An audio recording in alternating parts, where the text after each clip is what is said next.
Go. So, good afternoon, everyone. Kumusta na po kayo? How was your examination week? It's difficult, but Kumusta yung Challenging, ma'am. Challenging, ma'am. bless exam?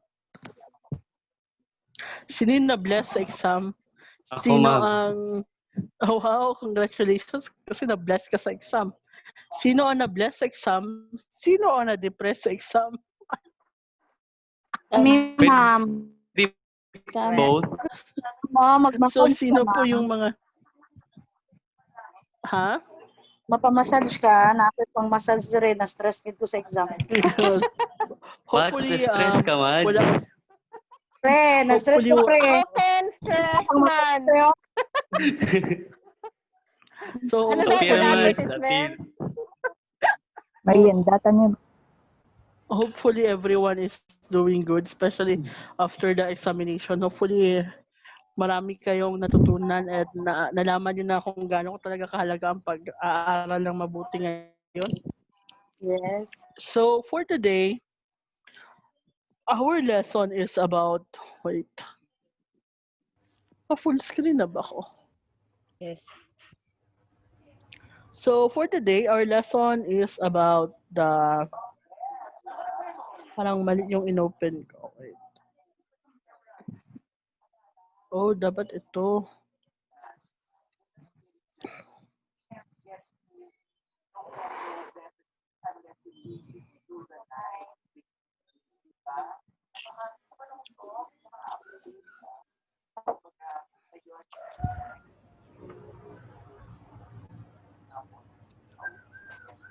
So, for today, dapat, ito pa rin lesson natin. So, our lesson for today is about online test construction in the K-12 program or the K-12 curriculum. This is a seminar done by Mr. Joe Makatangay, PhD. So, as you could see, lahat ng seminars natin was focused on mostly assessment, di ba? Tapos, yung mga seminars natin, nakarelate talaga siya kasi everything would be, para sa new normal. So, based on your experience doon sa online examination na nangyari, how was the experience? Magtanong tayo, how was the experience, Miss Cardenas? How was your experience? What, ma'am? Doon sa online About examination na niya. Online examination. Yeah, ma'am, it's very hard for me, ma'am. The Paano online mo examination, nasabing hard? yes, aside Oh. of internet connection and my eyesight, it will ruin. Naruwin tala. Yes, Oh, it will ruin my eyesight, ma'am. Maybe in the next week, I can see you now. Next, Miss Relojas, how was your experience? Lisod yun, ma'am. Super. Ang matagid, ma'am. Dili na makaya sa mata, ma'am. So, mo na paghambal na you need to buy laptops. Halo, dili na gaya ka bakal og cellphone, ma'am. Laptop, adjud. Mahal na ang laptop, ma'am. Sige lang, Lagi, Sige lang, ma'am. Adjust yun na. Ayun, ma'am. mag-adjust. Kailangan natin mag-adjust. So, let's Yes, start ma'am. the lesson. So, number 1, as you can see, we've been doing this. Ito, di ba? Nakikita nyo ito palagi na picture. Kahit saan sa seminar. If you were my student in the past, let us, para nakita nyo na ito na picture, di ba? If naging estudyante ko kayo in the past. So, as you can see, ano yung sabi ng teacher nila? Yes, ma'am. For fair selection, everybody has to take the same exam. Please climb that tree. So, question, sino kaya ang unang makakaakyat? And do you think yung sinabi mismo ng teacher na for fair selection. So, hopefully, hindi tayo ganito na teacher, ha? hopefully in the future, hindi tayo magiging katulad nitong teacher na to na for fair examination or for fair assessment, lahat na lang ay binigay niya na assessment ay pare-pareho. Hindi dapat pare-pareho yung magiging assessment natin. It should be what justifiable. So, sige lang, malalaman natin yan siya maya-maya. So, no, next. In the rush to return to the normal, let's use this time to consider which parts of normal are worth rushing back to. Question, ano bang new normal? Di ba we've been discussing this, the new normal, and also we have the VUCA environment. Ano nga yung VUCA? So, sino makatanda? Ano yung VUCA? Ay, VUCA. VUCA. Sino nakatanda ng VUCA?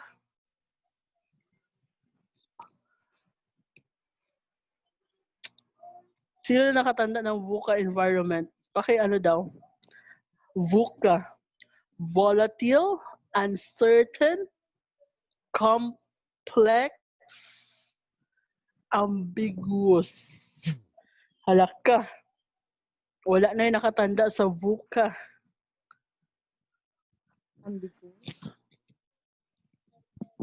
So, sabi nga dito, in the rush to return to the new normal, let us take this time to consider, ano bang nasa normal na gusto natin na worth balikan? Hopefully, alam niyo na ito. So, for today's seminar, we have the 3 objectives. Number 1, let us revisit the depth and legal basis for classroom assessment. Number 2, review some basic pointers for writing test items and direction. Then number 3 is reflect on the roles of teachers as assessors of the learning during the post-pandemic school year. So, we would be discussing these things kasi, di ba, you are part of the new normal curriculum after the pandemic hits. So, let us check, kasi kayo yung naka-experience ng before COVID, so narito tayo ngayon sa during COVID, di ba? So, kayo mismo, pwede nyo ma-assess kung saan ba dun ang saan ba mas maganda. And we would check if naka-experience naman kayo ng exam, di ba? So, let's see if this is not to criticize your teachers, but let's see if nagawa ba yung dapat gawin. Paano i-administer yung mga assessment sa new normal. So, for this, so meron na tayo, ito yung mga, dati, ang alam na natin is banana Q, barbecue, kamote Q.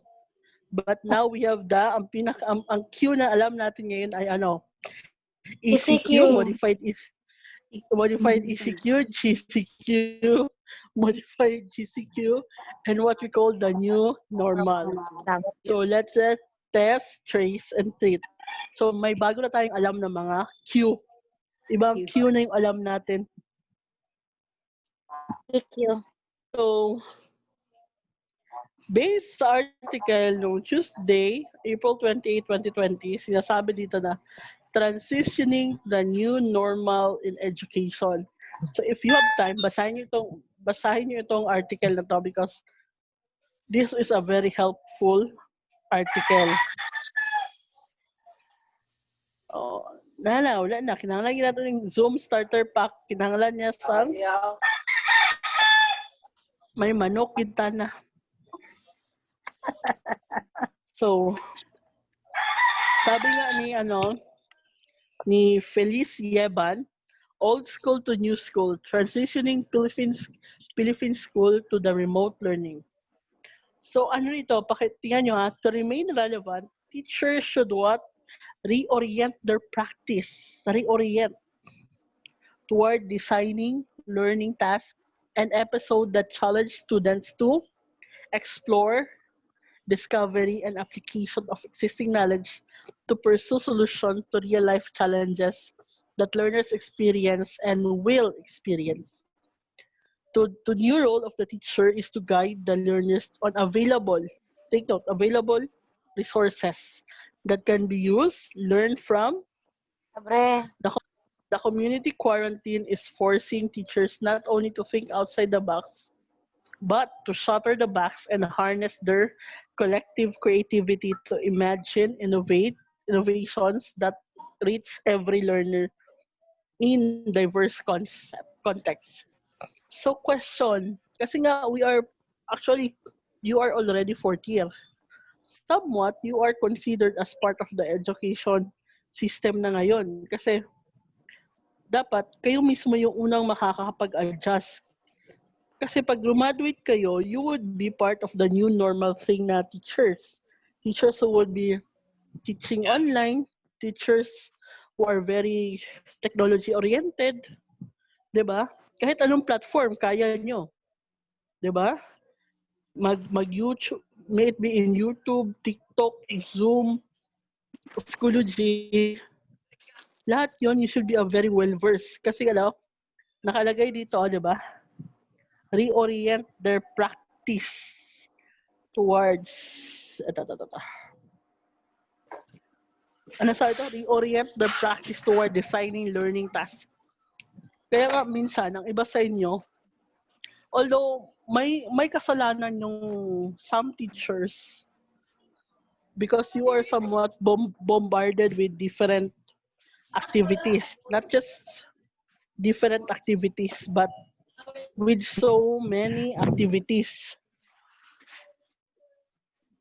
'Di ba? You are bombarded with so many activities. Ye- Kaya Yes, ma'am.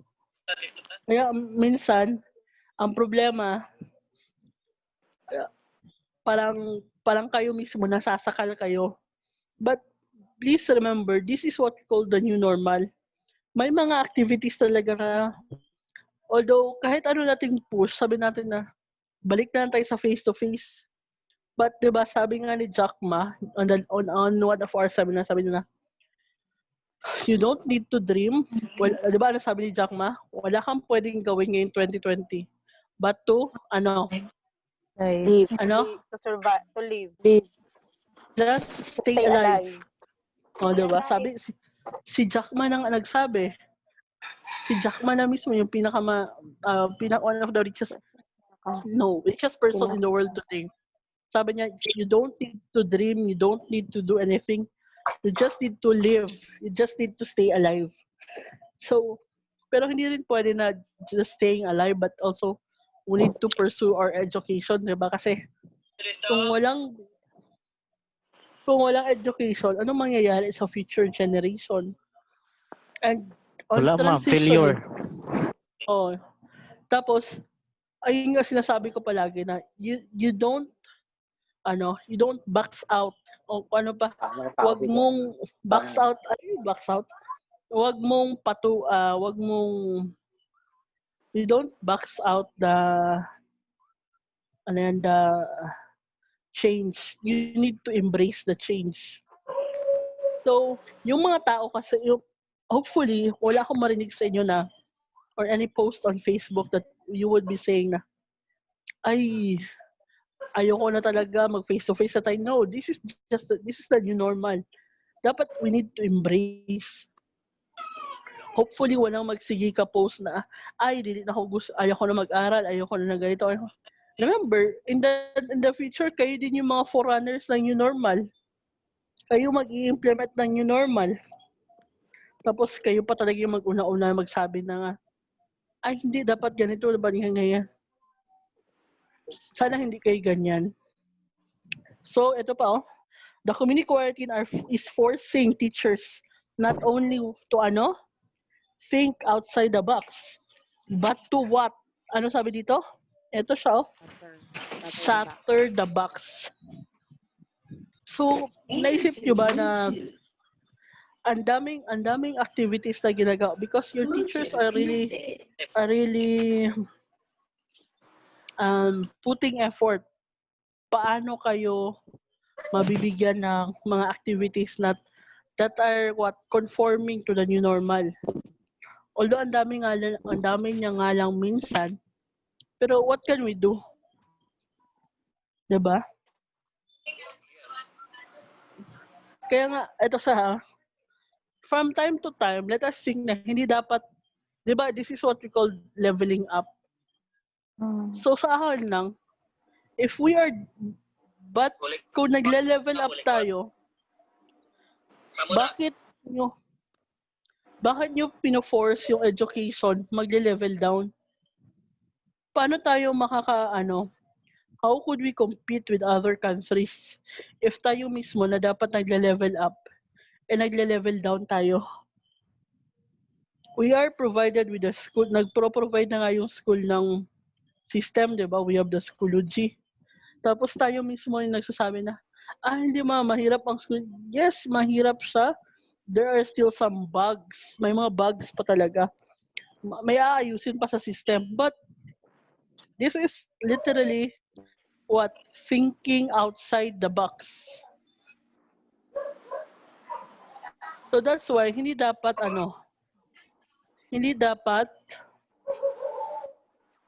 dapat nagre-resist ng change. We should be what? Embracing the change. Tama man, Miss Lovely Dianon? Yes, ma'am. Oo, pag ML dahil naka-record ta dahil.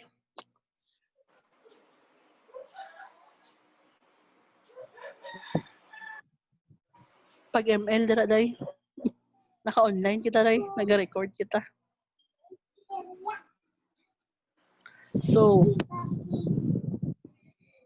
So let us check what is creating a new normal in education at the 21st century. So as you could see, the diagram, this is the features of educational system.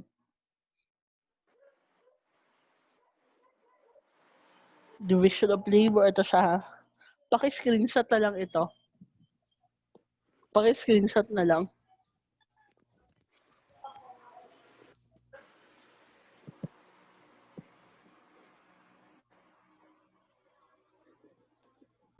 Tapos na screenshot. Yes, ma'am. Yes po.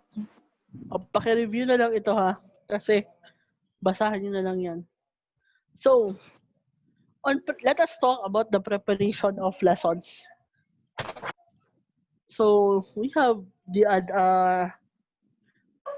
dati, yung preparation of lessons, ganito lang. On traditional learning, we would just be considering, diba, number one, who am I teaching? Meron din siya sa online. What am I teaching? Meron din. Number three, how will I teach? Ito siya. Dati, third lang ito siya na, third priority lang. Pero ngayon, ang third priority natin is, how will my student access learning?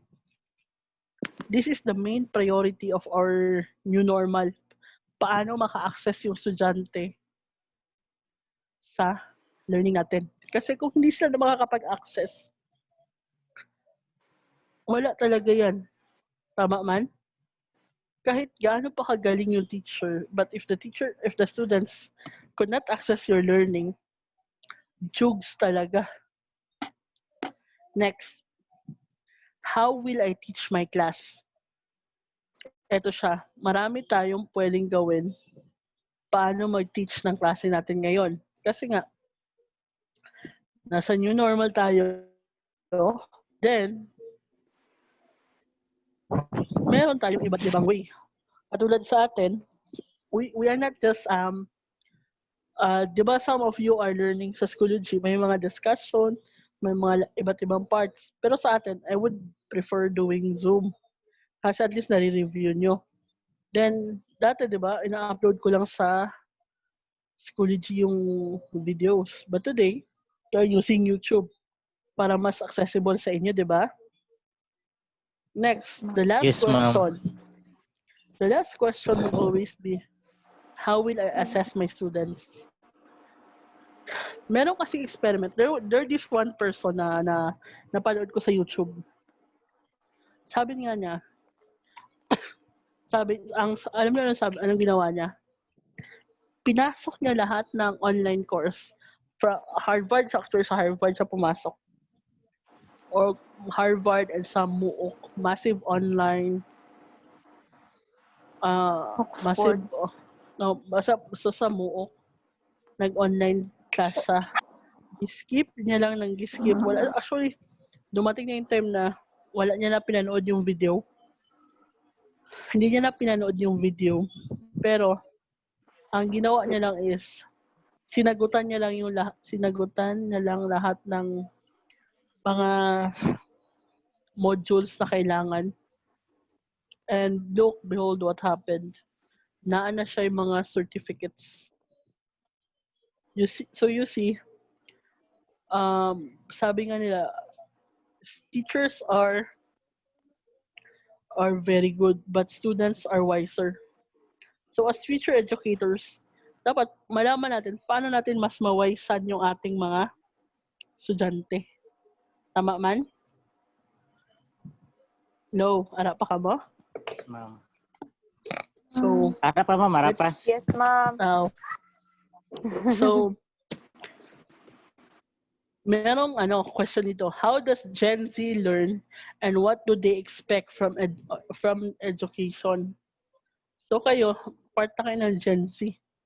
So it is this is one of the most frequent questions that is being asked. How will I know that my online students are learning if I can't see them? 'Di ba nag-post ako last time dun sa Facebook page ko, sa Facebook ko na ngayon this is just a question. Are we really learning, or ano yung nakalagay ko doon? Are we really learning, or Just are passing we requirements. passing requirements? Submitting requirements.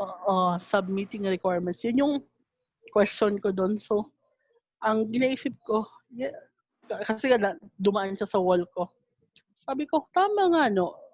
Ano ba ginagawa ng mga estudyante ngayon? Are they even learning? Hopefully, bahala kayo sa ibang klase nyo, ha? But hopefully, in my class, you are learning. Kasi nga, you are forced to listen to my class. Tama man?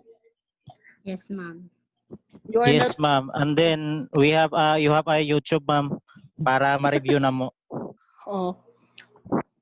So that's why, mas gusto ko nag-lecture ako because I could see to it that you are really learning kaysa yung pinapabasa-basa ko lang kayo. And remember, hindi naman talaga kayo nagbabasa. So, these are what the iterative process. So please remember, is assessment of student learning is a what participatory iterative process that number one, it provides data or information on how could a teacher improve his or her teaching. Number two, produce evidence of students learning. Ito siya pinakamasakit. How would I produce students learning? Kasi hindi ko naman alam kung ina-answeran nyo talaga ng maayos yan. Diba? I would just be coordinating with the face value. Next, kung ano yung pinasa nyo, I would just take it to my heart na naniniwala ako na kayo yung gumawa nun. Hindi lang sa na kayo ang gumawa nun. Naisip ko lang sana nag-answer kayo or hindi kayo nangopya. Diba?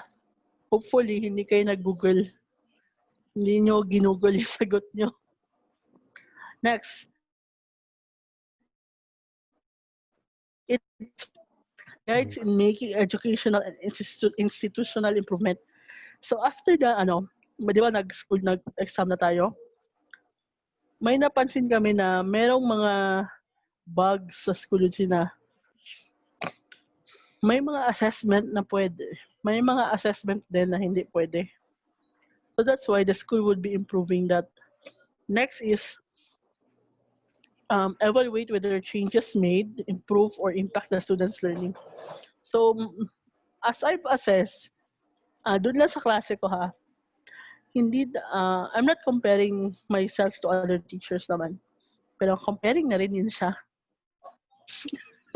Comparing na rin siya. Pero hindi ko i-compare. Kayo na bahala.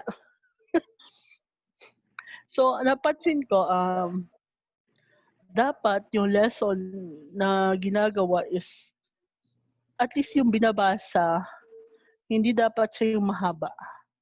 Although kung mahaba man siya, it should be mahaba siya like 5 paragraphs. After 5 paragraphs, itigil isang question lang. Hindi yung isang page yung ilalagay, tapos parang 20 pages yung ilalagay, 5 to 10 pages yung ilalagay, tapos ang aansweran mo ang haba-haba naman. Di ba? Or puno na lang siya assessment, then ikaw mismo na estudyante, matak-an ka kung hindi mo kuha o lang answer. Correct. So napansin ko rin na hindi pwede na yung conference is puro siya checking of attendance, puro kumustahan. It should be directly na talaga sa klase. Kaya nga 'di ba ginagawa natin, kung sino lang yung online, yun lang yung siya yung magkaklase. Pero kung hindi ka online, okay na, you could review. Kasi napansin ko rin nag-try ako na mag-record na ako lang, tapos walang student interaction. Parang ka-boring na rin siya. 'Di ba? Napansin nyo? Naano nyo ba? Yes, Napansin ma'am. nyo siya? Myself. Pero for Yes, example, ma'am. hindi ka online, tapos pag open mo ng YouTube, kahit hindi ka online that time, pero pag may student interaction during the class, napansin mo, mas feeling mo andun ka rin sa klase. 'Di ba? Kaysa Yes, yung ma'am. teachers, Kasi acquire mo kaysa yung parang mas magaling man para ma-acquire mo yung idea ng mga kasi classmate mo. kasi kung halimbawa yung teacher lang salita hanggang matapos yung lesson, parang down siya, parang hindi rin siya discussion. So, para sa akin, kahit 3 lang or 7, at least Interaction. may interaction. Para ikaw mismo matutuwa ka na rin sa interaction na ginagawa ng mga kaklase mo. 'Di ba? Next. Yes po. So, assessment of teacher perceived skills in the classroom, assessment per student responsibility. So, result of the study shows that generally, teachers felt more skilled in test construction than other practices such as using classroom assessment result or informal. So, sabi nga nila, teachers are what?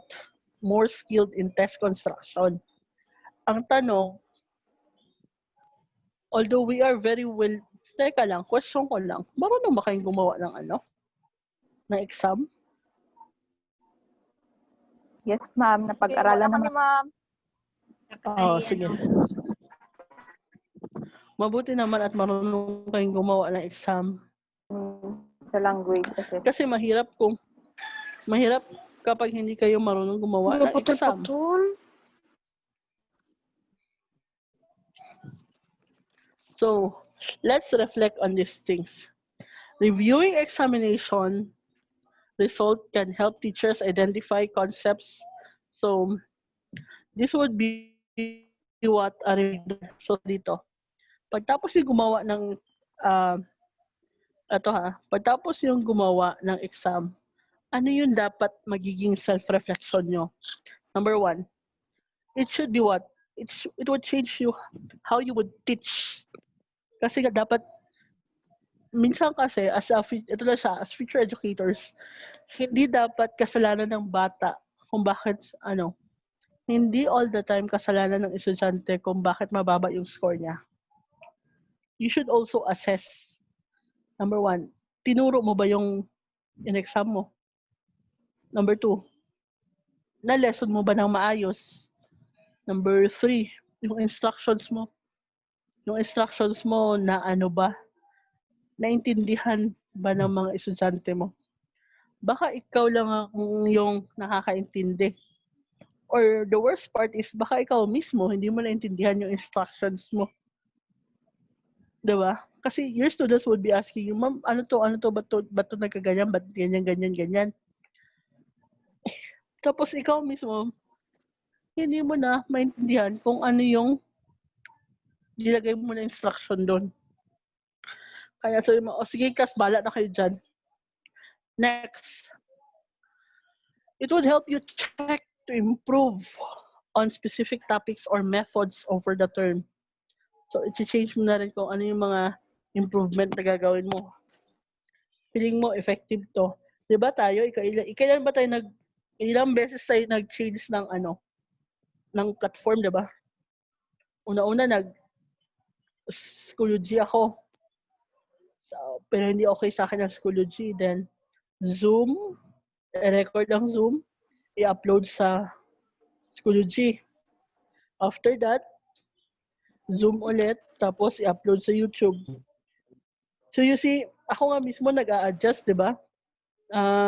Chine-change ko yung platforms or para mas accessible sa inyo kasi kahit sige kasi mas ano ko kayaw dere if kamo mismo dili ninyo ma-access ako ang teaching kasi pulos ako ang teaching tama man Tama, ma'am. and, Tama, and ma'am. kayo mismo if dili niyo siya ma-access may na lang mga ano to gyud malimam ano lang paki-explain tapos let's remember that not every one of you have diba malakas yung yan malakas yung malakas yung internet meron din sa inyo na hindi malaki yung storage ng cellphone sa klase niyo pa lang sa daily classes niyo pa lang sa daily do you think maano niyo na ako lang ha unsa bay on a student budget ano ba yung pinakamakaya nyo na budget na phone? Siguro nasa 5 to 7,000 yung nabili na phone. Pinaman lang ang memory sa 5 to 7,000 na cellphone. 32 gig. Tapos ang apps pa na ginagamit ninyo, ang updating pa sa apps. So it's very na talaga. So we need to make consideration. Next, assess your teaching practice. What is working and what can be improved. So, tapos na tayo dyan. Next, so let us check this these trends. Assessment trends in education. A shift to assessment for learning. So for formative assessment, we have ongoing, it's differentiated, and what you call it's always frequent. Araw-araw ito. Standardized based grading, there should be what transparency, there should be growth and competency based. Competency based. Saan makikita ang competency based? Sa curriculum guide. Actionable data. It should be what? Recent data, visual data, and there should be always what called feedback loops. Dapat may ito siya, frequent feedbacks. Then we have the final exam. It should be what? Innovative ang inyong final mga exams. Reduce stress and clearer insights. Sige lang, malalaman ito sa over the seminar. So, assessment on the K-12. According to DepEd order number 8, series of 2015, what should be assessed and how are learners assessed? So, ano dapat ang ma-assess? Number 1 is we have the content standard, performance standard, and the learning competencies. Hopefully, nakakita na kayo ng curriculum guide. Yes, ma'am. Hallelujah. Oo, ma'am. Kasi kung ma'am. di ba? Oo, Alam ma'am, nito. nakakita, ma'am. Kay nakahimo. Nakahimo. Oh, mabuti na lang nakakita na kayo ng curriculum guide. May Kasi bakas if- ng stress. So, ito sa yung yataw, ano saan ito makikita? Itong remembering, understanding, applying, analyzing, evaluating, creating. Kay sino ang theory ito? Bloom. Okay, perfect. This is coming from Bloom's taxonomy. Oy, bright daw sila. Di daw, Bago lang di daw sila limtano. Yes, ma'am. Di daw sila Bloom limtanon. taxonomy. Di daw sila limtanon. Sana all. Grabe lang din pa. Banta, ma'am. Sinasang papel, ma'am. So, what is the connection between the curriculum? Okay. Curriculum standard, level of assessment, cognitive process. So, meron na tayong content, performance. Alam niyo na to ha, hindi ko na to sa anuhin ha. So, eto siya. Sa curriculum standard, we have the content standard and performance standard. Performance standard. Oh. Dahil lang, mag-stop muna tayo dito ha kasi ano na tayo? Wait.